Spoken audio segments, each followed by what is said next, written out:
Hello, and welcome to Dreamy Tales, a sanctuary where everyone can experience calm and a touch of magic before gently drifting into sleep. Tonight, we invite you on another enchanting journey, a story that helps soothe the mind and nurture a sense of peace. Before we begin, let's take a moment to prepare our bodies and minds for a comforting, restorative rest.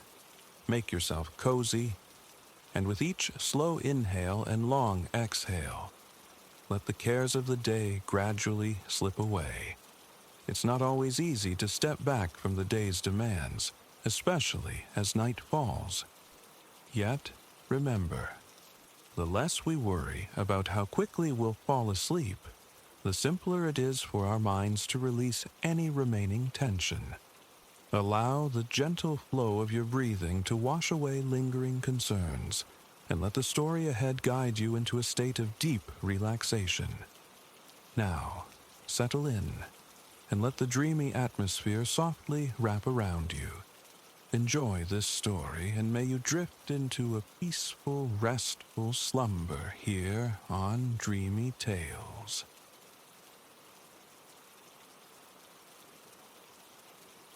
A frost, sudden and absolute, claimed the kingdom, locking it in a winter that refused passage to spring. So protracted was this chill that babes were born, grew tall, and knew adulthood only under its reign, strangers to the very concept of thaw. They had never witnessed the riotous burst of arboreal bloom, never felt the benediction of summer sun upon their skin. Such life was the sole reality they comprehended. Tales spun by parents and grandparents, narratives rich with the cadence of vanished seasons, remained phantoms, textures they couldn't quite grasp. The delicate hues they recognized painted not petals, but the twilight canvas of the sky. Verdancy, to them, was the stoic, unchanging shade of the evergreen. Nature, in its vast majority, was simply white, an endless expanse their elders tried to populate with visions of undulating emerald hills, sun-drenched wildflowers, and rivers like slivers of fallen sky. Yet these remained confined to the realm of imagination. Why this perpetual winter had descended was a question shrouded in conjecture. One certainty persisted. Concurrent with the frost's arrival, a colossal glacial spire had thrust itself into the kingdom's heart. So slick, so unassailable was its surface, that it earned the name the Shard. Whispers circulated, attributing the ominous peak to a frost mage who, embroiled in conflict with the monarch, had condemned the king and his daughter to an eternal exile upon its summit. Countless fireside chronicles recounted the fates of men who dared the Shard's ascent, each bearing some token intended to win the hand of the captive princess. Alas, scaling the vitreous slopes proved nigh impossible. Guarded, the stories insisted by an immense and terrifying avian sentinel, the alabaster rock. Every aspirant, every hopeful challenger met with failure, inevitably returned to the mountain's base. Even those equipped with axe or pick, tools meant to purchase on the ice, ultimately relinquished them to contend with the monstrous bird. To climb the Shard and withstand the rock's onslaught seemed a task beyond mortal capacity. From valiant cavaliers to sturdy local yeomen, none could surmount the crystalline barrier to reach the princess. In a hamlet, huddled at the mountain's foot, lived Corin, a youth whose entire existence unfolded beneath the shadow of that immense ice monument. He absorbed the legends, witnessed the procession of hopefuls meet their inevitable defeat.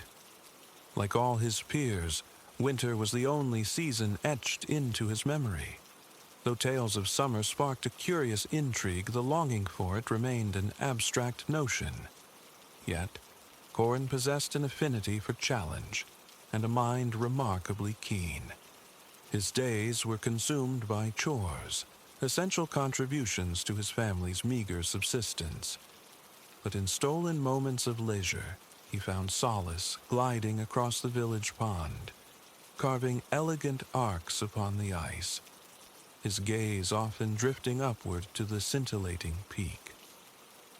As he approached manhood, a singular ambition took root, to be the one soul capable of reaching the princess, of winning her regard. While amiable lasses resided within his own village, potential sweethearts aplenty, Corin felt a pull towards the unknown, a yearning for a life punctuated by adventure. He pondered incessantly the puzzle of the glistening spire, eventually conceiving a strategy almost breathtaking in its simplicity. One evening, seated at the rough-hewn table beside the family hearth, he unveiled his intention. He would employ his ice skates, anchoring his feet to the sheer face while climbing. This, he reasoned, would leave his hands unencumbered to fend off the fabled alabaster rock when it appeared. His mother, fraught with anxiety, envisioned disastrous injury from such a madcap venture. His father echoed her skepticism. How could Corin possibly prevail where men of greater worldliness and experience had faltered? They pressed him, hoping to dissuade. How would mere hands suffice against the colossal bird? What conceivable gift could he offer a princess? Corin conceded his lack of answers to these points, yet his resolve remained adamantine. The ascent was set for the morrow. Corin's mother, unable to contain her unease, confided in a neighbor. The neighbor, in hushed tones, relayed the news to her daughter. The daughter informed the boy across the lane.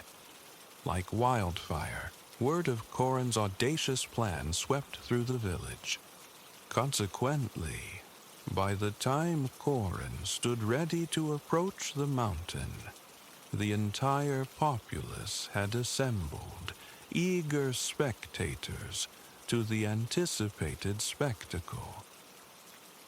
With a simple rucksack containing a loaf of bread and a flask of water, he slung his skates, blades tied together, over one shoulder. Ignoring the collective gaze of the villagers, he lowered his head and strode purposefully towards the enigmatic ice peak. Their doubts would not deter him. As he traversed the path leading to the shard's base, he drew deep, steadying breaths, mentally rehearsing his plan. In essence, ascend using skates, confront the rock with his hands, somehow deflecting or striking it. Hope his lack of a formal gift wouldn't bar his entry to the castle, should he reach the summit and the princess. Beyond this rudimentary strategy, no further preparations were made. The woods lay in profound silence around him, draped in the ubiquitous glittering mantle of snow. Each footfall resonated with unnatural clarity in the stillness.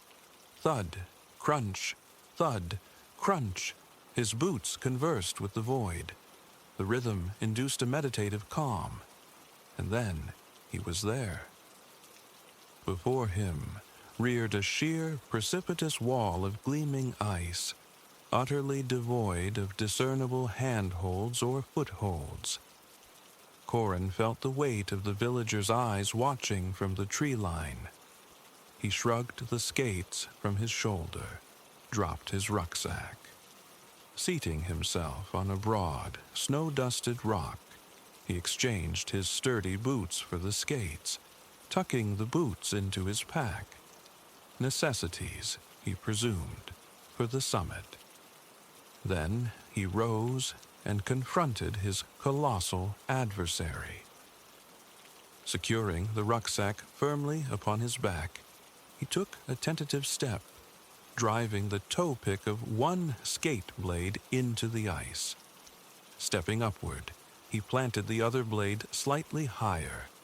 The incline was severe, yet just manageable enough to allow him to lean forward, maintaining balance with his hands pressed against the slippery expanse.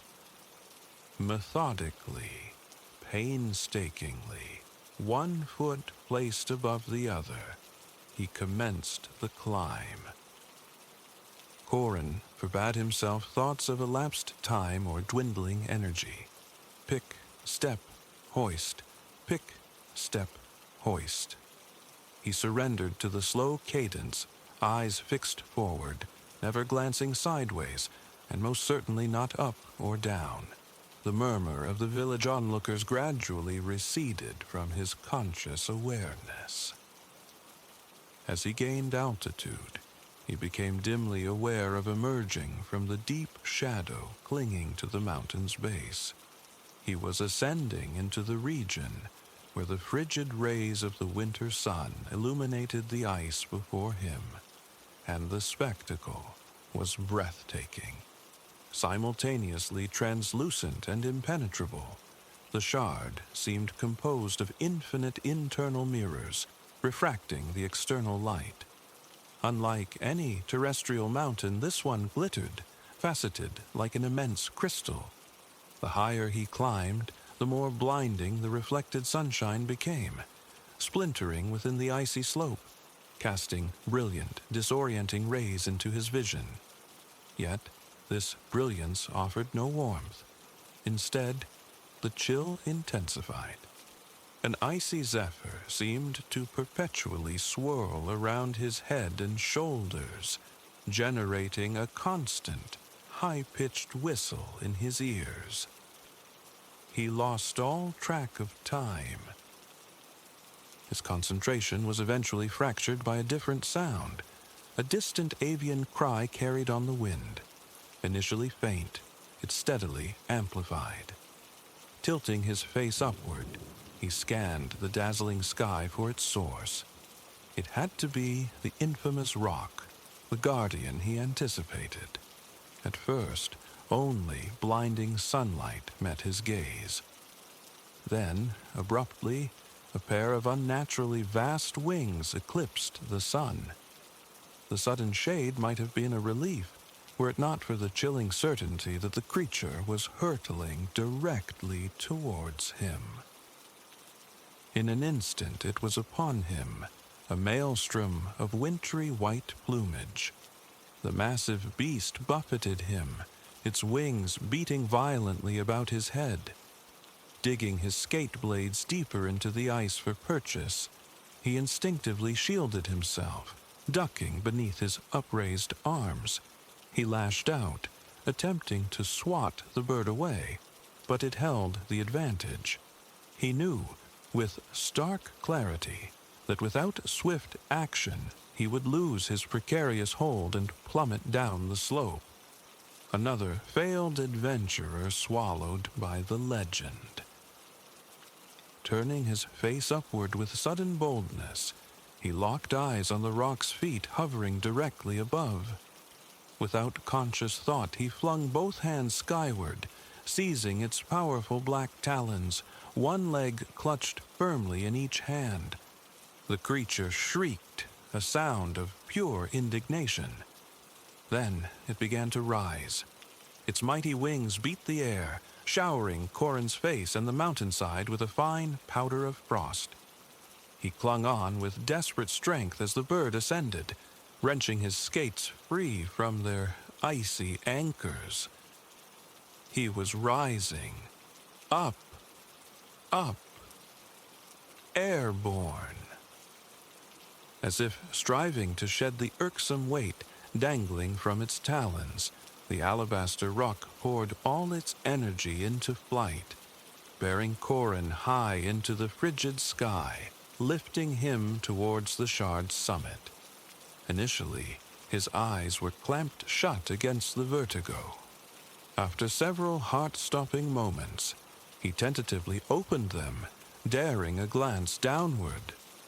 To his astonishment, the glistening ice blurred beneath him at incredible speed. He was moving faster than he ever thought possible. To his side, the vista opened beyond the mountain, revealing the snowbound kingdom sprawling below. Miniature houses, toy-like trees, delicate threads of roads weaving a storybook landscape, achingly unreal. The view was a marvel, yet the weight of his skates was immense, and a burning fatigue began to claim his arms. He sensed his grip weakening. The rock ceased its vertical climb, now speeding horizontally across a flat, icy expanse, the summit.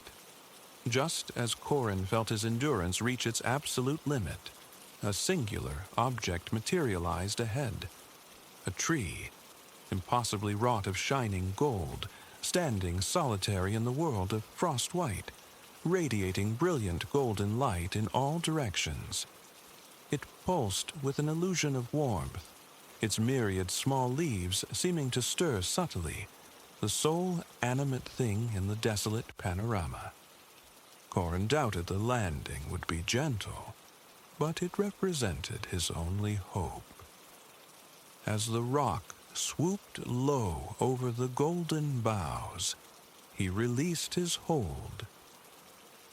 He struck hard, enveloped by a resonant, musical vibration like 1,000 wind chimes singing at once.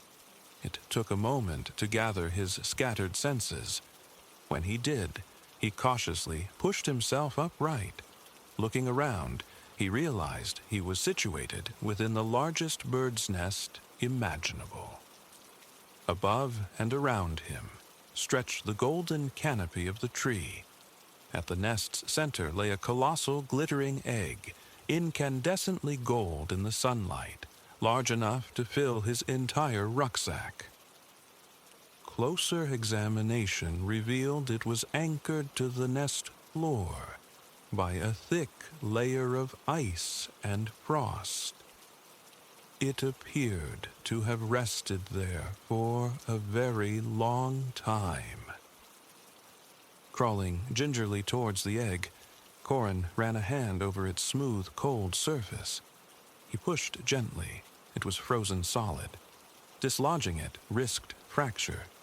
Yet he desired this egg intensely. It was the singular object he'd found worthy of presenting to the princess. Sitting back on his heels, he thought intently. An idea sparked. Reaching into his rucksack, he retrieved his flask of water, still retaining a measure of warmth from his body. Unscrewing the cap, he carefully poured the lukewarm liquid over the egg's base. As he'd hoped, it was just warm enough to melt the encompassing frost. Slowly, steadily, the icy sheath contracted and vanished, revealing the pure golden shell beneath. The moment he felt it yield, Corin gently rocked the magnificent prize. With only slight resistance, it detached from its long captivity, free. Unfortunately, his dealings with the alabaster rock were not concluded.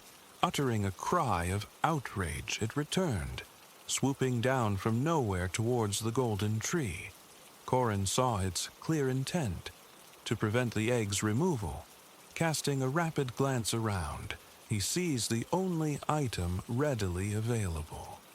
As the rock's talons descended once more towards his head, he thrust the loaf of bread from his rucksack into its grasp. Mistaking the bread for its recovered treasure, the bird squawked triumphantly and wheeled away into the vast sky. Its cries gradually faded into the immense silence. Corin remained still for a moment, exhaling a long sigh of relief. Once certain the rock was truly gone, he turned back to the egg. Retrieving his boots from the rucksack, he carefully nestled the golden orb inside, securing the flap tightly. He then removed his skates, donned his boots once more, and draped the skates over his shoulder. Leaving the rucksack momentarily at his feet, he stood carefully within the enormous nest, scanning the summit. At first, only a vast expanse of blinding whiteness met his gaze. The frosty plateau appeared utterly barren, brilliantly reflecting the sun's rays in an unending vista of ice. Shielding his eyes, however, he thought he detected a faint, bright twinkle in the far distance. Holding his breath, he watched. It flashed again.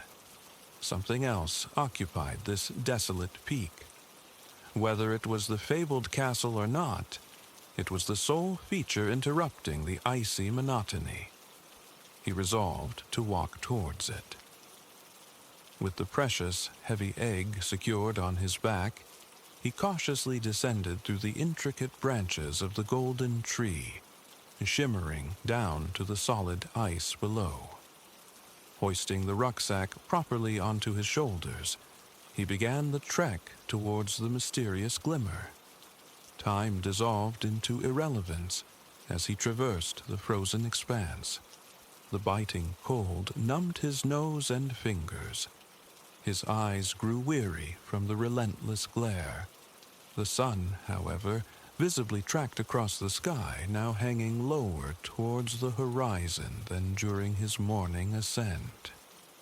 He estimated it must be mid-afternoon, and prayed fervently he would reach the flashing object before nightfall descended upon this shelterless wasteland. He made steady progress across the ice sheet, undisturbed by any further sign of the alabaster rock. As he drew nearer his destination, the softening light of late afternoon gradually revealed a structure that grew in stature with each step. Before long, he was certain. He had found the castle from the village legends, and what a palace of ice it was. Seemingly sculpted directly from the elements, its towers and turrets soared skyward in massive, glittering formations. An impossibly tall and delicate fortress of light. It captured and reflected every hue bleeding into the sky. As sunset approached, it became a mirror of molten orange, rose, and gold. He reached the castle's front and halted before the drawbridge, frozen immovably in its lowered position across the moat. The moat itself was now a river of solid ice, tracing a smooth, serpentine path around the fortress. Picking his way cautiously across the bridge, he paused before an enormous pair of doors. Having reached the juncture in his quest where foresight failed him, he resorted to the only conceivable action. He knocked. The sound echoed within the glass castle, as if it were the first such intrusion it had ever known. He felt the vibration shudder through the immense interior. The resonance seemed both infinite and brittle. He waited for what felt like an eternity. Then, slowly, ponderously, one of the great doors began to groan open. Shivering with the immense effort, as though recalling a long-forgotten function, the portal yielded. At the base of this towering door, pushing with all her might, stood a young lady. She wore a simple white gown beneath a heavy cloak. Layered atop this were a fuzzy blue muffler and a highly improbable, yet undeniably practical, set of woolly earmuffs. Gazing at Corin with undisguised astonishment, she opened her mouth as if to speak, then appeared to reconsider. Taking a deep breath, she asked, with surprising assertiveness, precisely who he was. Corin hadn't known what to expect, but a direct interrogation by the princess herself was certainly unforeseen. He stammered his reply, explaining he hailed from the village below the mountain, and, should she be amenable, he wished to rescue her. The words, once spoken, felt somewhat inadequate. The princess regarded him dubiously. He became acutely aware of his less than heroic appearance, burdened by skates and a rucksack, devoid of sword or armor. Then his face brightened. "I brought you something special I found," he offered. "May I bring it inside?" This clearly captured her interest. She nodded, her expression still guarded, and stepped aside, gesturing towards the cavernous hall within. Corin entered. The cold inside was as profound as it was outside. He could now appreciate the princess's fondness for earmuffs. Before he could present his gift, she straightened and introduced herself. "I am Lysandra," she stated simply. He managed an awkward bow, offering his own name in return. She inclined her head graciously. "So then, Corin, what is it you have brought me?" Corin swung the rucksack from his shoulder, opened the flap, and slowly, carefully drew forth the glittering golden egg. Lysandra's eyes widened dramatically at the sight. She gently took it from his outstretched hands. He recounted the tale of his ascent, the encounter with the rock, and the discovery in the golden nest. Upon hearing the full narrative, she confirmed she had often observed the alabaster rock circling the mountain, confessing her suspicion that it was the zoomorphic form of the frost mage who had cursed them long ago. She related, with quiet sorrow, how her father, King Valerius, had departed the castle years past, seeking the mage to plead for their release. He had never returned. And so she remained, trapped in time, never aging through the long, indistinguishable years. Corin expressed his sincere regret for her plight, but Lysandra seemed preoccupied by the egg cradled in her hands. Shifting it from palm to palm, she exclaimed, "Corin, the egg, it's growing warmer." As he watched, the egg began to emit a soft luminescence, as if lit from within. Its surface, previously a static field of gold, seemed to shimmer and shift. Unsure how to proceed, Lysandra carefully placed the egg on the center of the flagstone floor and stepped back. Before their eyes, the egg's glow intensified, suffusing the vast hall with a warm, golden light. Lysandra pulled off her muffler, remarking that she felt rather warm. Corin realized he too was feeling uncomfortably hot. Instinctively retreating further from the egg, they became aware of a new sound, the dripping of water all around them, escalating into the cheerful babble of countless rivulets. The castle was melting. Without exchanging a word, they thrust open the massive doors and rushed outside, back across the frozen moat.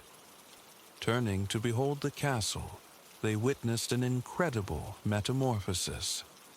The structure was dissolving from its core outward, a brilliant shaft of light erupting into the twilight sky like a geyser of fire. With a low, guttural rumble, the center collapsed inward, sending cascades of water splashing into the now thawing moat. To their utter amazement, a magnificent bird, feathered in fiery orange and crimson hues, soared upward from the ruin. It paused, hovering and flapping its immense wings over the remnants of the ice castle. Each downward beat sent waves of warmth radiating outward, thawing the moat completely and flooding the surrounding summit. The ember-scale phoenix had arrived. Corin saw instantly they needed to descend the mountain, and quickly.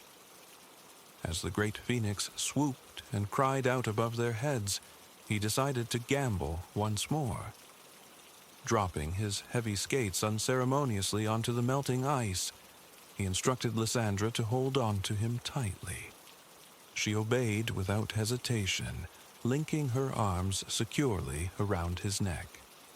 Then, as the beautiful fiery bird dipped close above them, he reached up and grasped its feet, clinging with the same desperate tenacity he had shown gripping the alabaster rock on his ascent. Without protest, the phoenix bore them aloft. The fragile ice palace vanished below, its foundations melting and collapsing into the spreading water. The triumphant ember-scale phoenix soared across the mountaintop, then plunged downwards, vectoring straight towards the village nestled far below.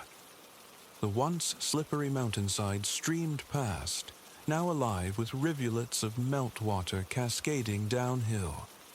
The wind rushing past their faces was powerful, yet carried an astonishing warmth.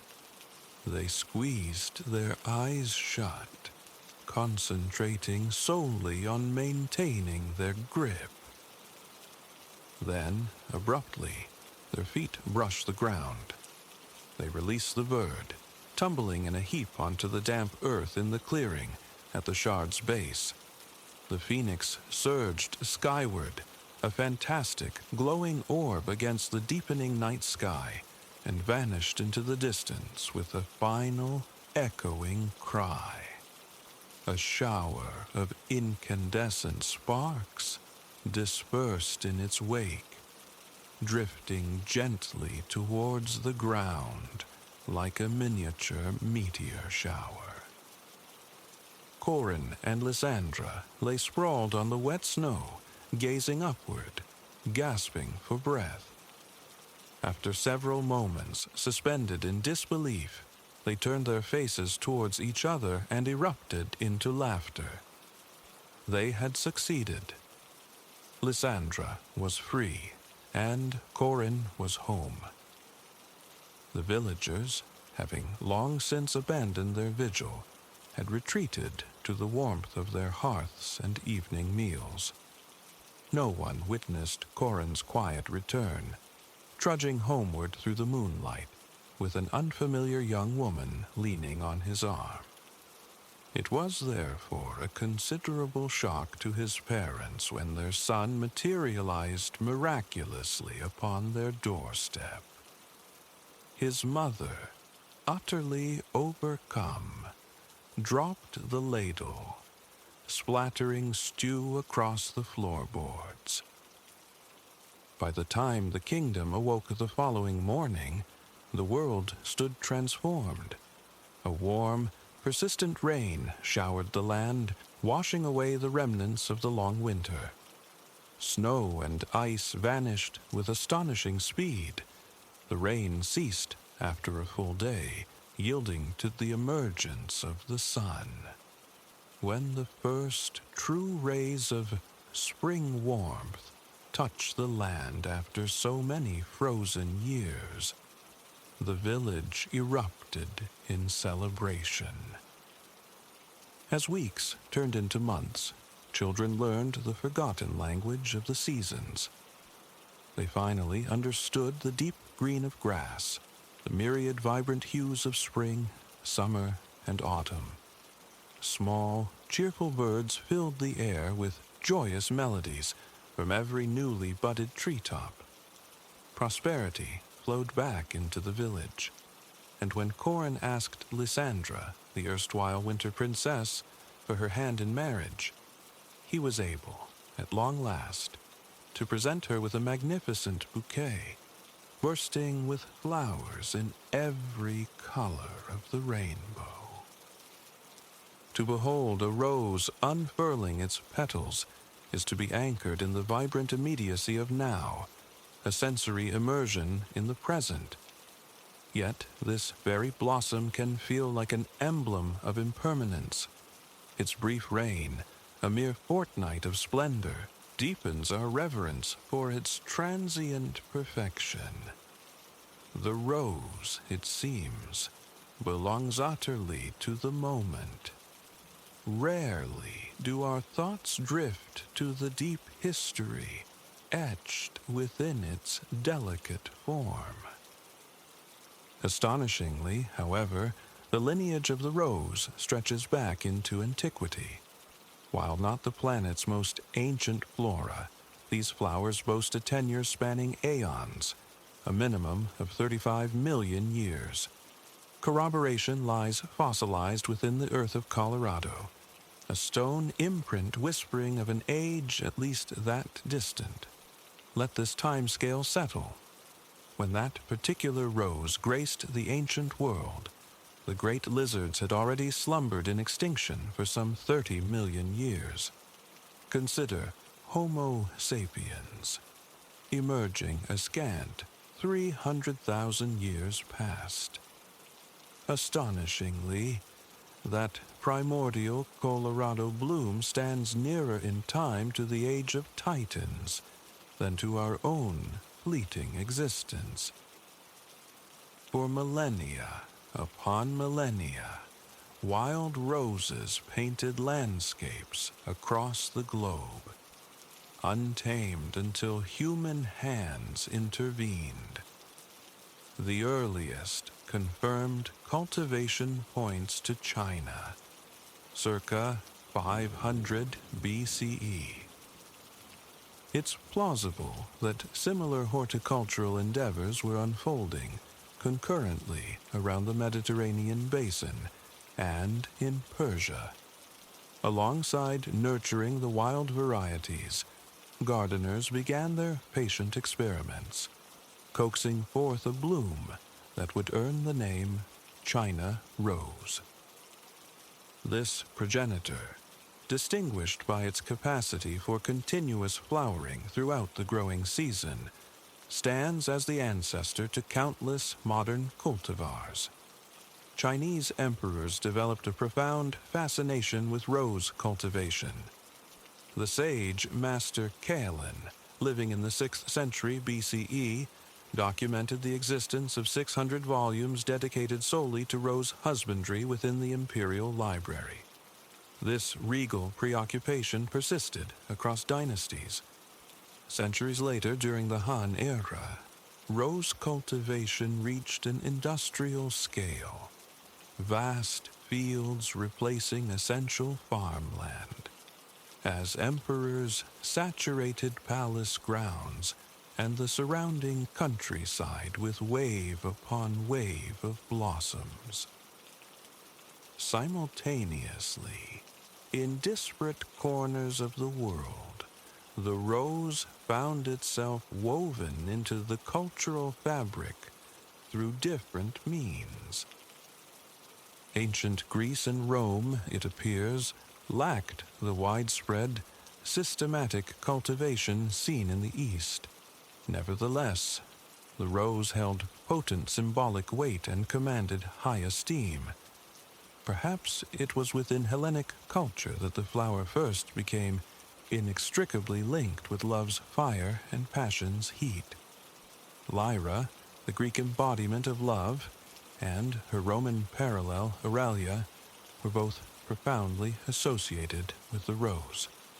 In Lorenzo Bellini's masterful depiction, The Genesis of Aurelia, the goddess emerges from the ocean foam upon a shell, while windswept pink roses cascade around her divine form. Myths entwining Lyra and roses abound. One narrative tells of white roses springing from the sea foam at her birth. Another recounts how a thorn pierced her foot, her divine blood staining the immaculate petals crimson. Echoing Lyra, Aurelia reigned as the deity of roses, love, and matrimonial bonds in ancient Rome. Devotees, particularly women, presented roses as offerings at her temples, and the blooms frequently graced bridal garlands, a possible genesis, at least in the Western psyche, of the roses' enduring romantic connotations. Yet, the rose's symbolism extended beyond affairs of the heart. For the Romans, it became an emblem of confidentiality, a signifier of secrets kept. A single rose hung upon a door signaled a private political conclave. This practice evolved into another custom, adorning the ceilings of banquet halls with roses. Guests, even when sub vino, under wine's influence, remained simultaneously sub rosa, under the rose. The floral presence served as a silent injunction. Discussions held within were to remain sacrosanct. Intriguingly, this tradition, too, finds its roots in mythology. Eros Minor, a lesser god of love, is said to have gifted a red rose to the god of silence. His motive? To ensure the discretion surrounding Aurelia's amorous escapades, bribing silence with floral beauty. In Roman society, roses also played pivotal roles in ceremony. Across the vast empire, the festival known as the Rosalia saw garlands of roses and other blossoms laid upon burial sites. Here, the rose spoke of a different love, remembrance, hope, and the promise of rebirth. Showers of petals rained down during triumphal parades honoring returning generals. Though these ancient rites have faded, the rose retains a place in Roman religious observance today. The Pantheon, that marvel of ancient architecture now consecrated as a Catholic church, hosts a unique ceremony each Pentecost. Through the oculus, the great opening in its dome, tens of thousands of rose petals drift downwards, blanketing the marble floor in a fragrant ethereal cascade. A breathtaking representation of the Holy Spirit's descent. But while imbued with spiritual gravity, the rose could equally signify opulence and unrestrained indulgence. Turning again to ancient Rome, we encounter the notorious tale of Emperor Valerius, a lesser-known emperor ascending to power at 14 and reigning but a few short years. Legend paints him as more devoted to revelry than governance. At one infamous banquet, he reputedly orchestrated a deluge of petals from the ceiling, so dense it threatened to suffocate his guests. A dramatic 19th century painting captures this scene. The young emperor lounging, feasting, oblivious as his companions vanish beneath a suffocating tide of pink blossoms. Another ancient narrative features the Egyptian queen Neferura, who allegedly employed roses as a theatrical display of her seductive allure. Her bedchamber, rumor claimed, was filled knee-deep with petals, and she purportedly favored pillows stuffed with them. While such extravagant accounts might border on myth, they illustrate how the rose became synonymous not only with love, but also with lavish luxury, its value amplified over time by legendary associations. as much as by its intrinsic charm. There is more to the rose than captivates the eye or delights the nose. Across centuries and cultures, humanity has drawn upon the flower's nutritional and medicinal gifts. Rose hips, the fruit nestled beneath the petals, are bursting with vitamin C. The petals themselves are credited with antibacterial and anti-inflammatory properties. In traditional herbalism, they serve to soothe digestive tracts, alleviate stress and tension, and elevate spirits, among other applications. The Rosa gallica, aptly named the apothecary's rose, was a staple in medieval physic gardens. Its large, fragrant pink blooms prized for both medicines and perfumes. By steeping petals in water, their essence can be transformed into fragrant oils. This technique flourished not only in Europe, but also across parts of Asia, notably Iran. For hundreds of years, Iranians have masterfully extracted essential oil from rose petals, utilizing it for perfumes and incense. The byproduct, rose water, remains a common ingredient in culinary creations, beverages, and cosmetics. From herbal balms to exquisite fragrances, the rose offers manifold practical applications. For contemporary gardeners, however, its primary allure lies in its ornamental splendor, and within Western culture, the rose is perceived, first and foremost, through a romantic lens. The quintessential Valentine's offering, immortalized in countless verses and melodies. Curiously, the roots of the rose's modern romantic stature can be traced to a singular, specific garden, that of the Château de Malmaison, situated some 15 kilometers west of Paris. Acquired in 1799, this elegant manor became the residence of Madame Evangeline Dubois, wife of the formidable General Armand Dubois. In the nascent years of the 19th century, while the general pursued campaigns abroad, Evangeline immersed herself in transforming the house and its grounds. Her upbringing on the Caribbean island of Martinique perhaps fostered her passion for collecting flora and fauna from distant lands. In a letter, she declared her ambition to cultivate the most beautiful and curious garden in Europe, and a model of cultivation. Evangeline nurtured a dazzling array of exotic plants, even constructing a heated orangery for pineapples. Her menagerie included kangaroos, zebras, and ostriches, permitted to wander the estate freely. Contemporaneous visitors to the chateau were likely most struck by encounters with Evangeline's exotic animals. Yet the enduring legacy of Malmaison resides in its phenomenal rose garden. Evangeline, whose own name echoed the flower, Rose being a common nickname, was an insatiable collector. The rose reigned supreme among her affections.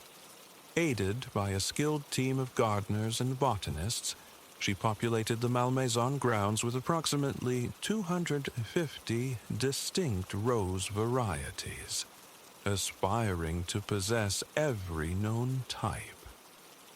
General Dubois even commanded the French Navy to seize seeds and plants from captured vessels for Evangeline's collection. Her rose garden, immortalized in artworks of the period, became a fount of inspiration for horticulturists and rose breeders throughout Europe. It stands as arguably one of the world's earliest and most influential gardens dedicated to a single genus. For its time, Evangeline's focused collection was remarkably innovative. This vast and diverse assemblage yielded another crucial benefit. It included the ever-blooming roses originating from China. Unlike their European counterparts, these China roses flowered repeatedly, granting them significant added value and commercial promise. Horticulturists embarked on fervent experimentation, crossbreeding disparate rose types. Then, during the 19th century, the hybrid tea rose emerged in France. This cultivar embodies what many consider the classic rose: fragrant, hardy, exquisitely formed, and perpetually blooming.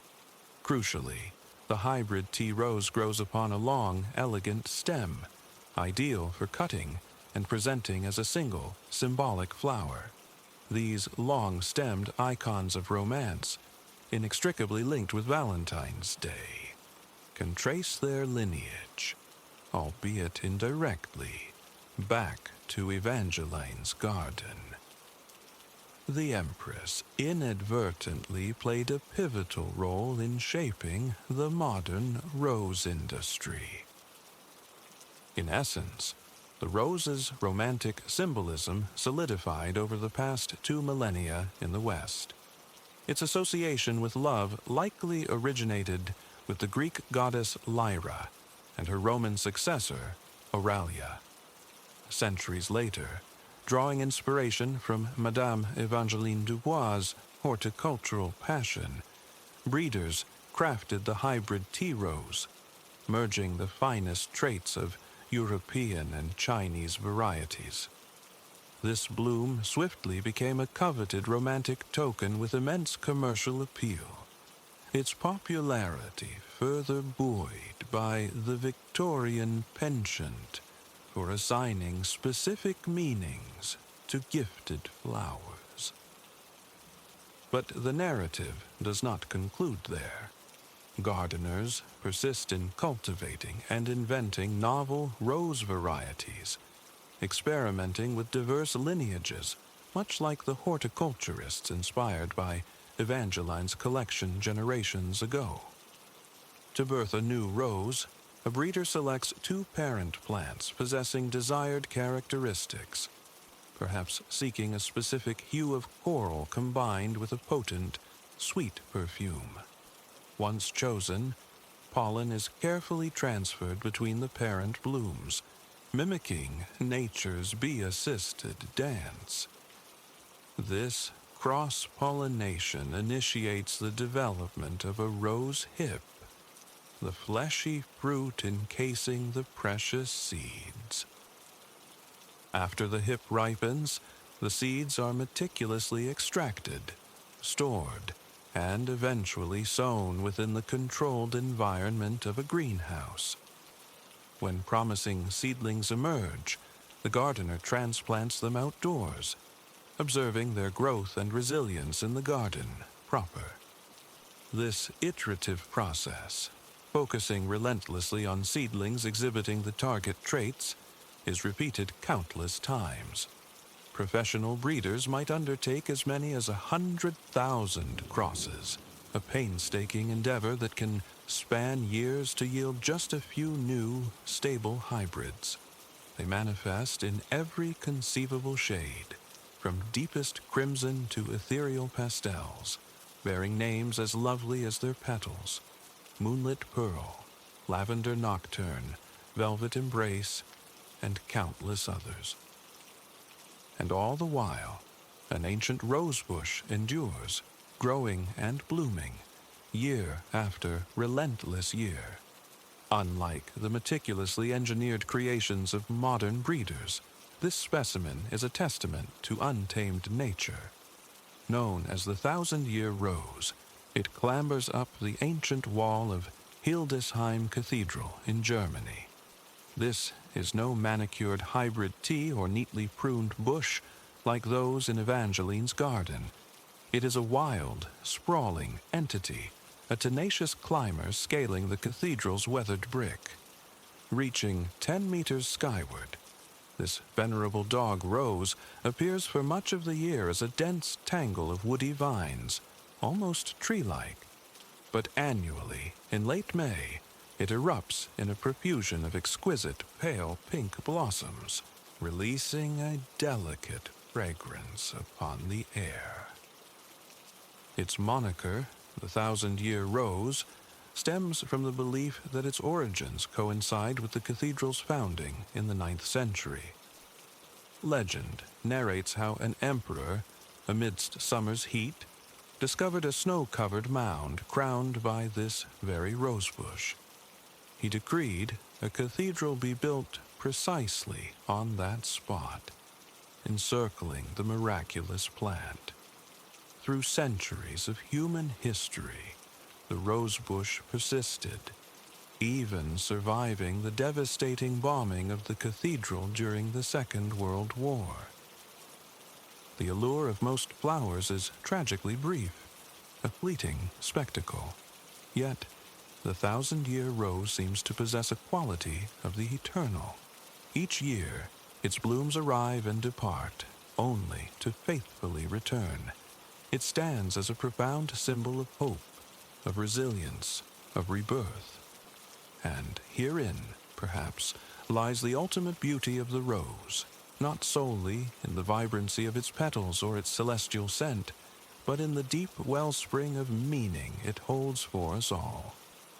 Though individual blossoms inevitably fade, the significance of the rose endures, as timeless and persistent as that first ancient flower. The rose that unfurled its petals 35 million years ago.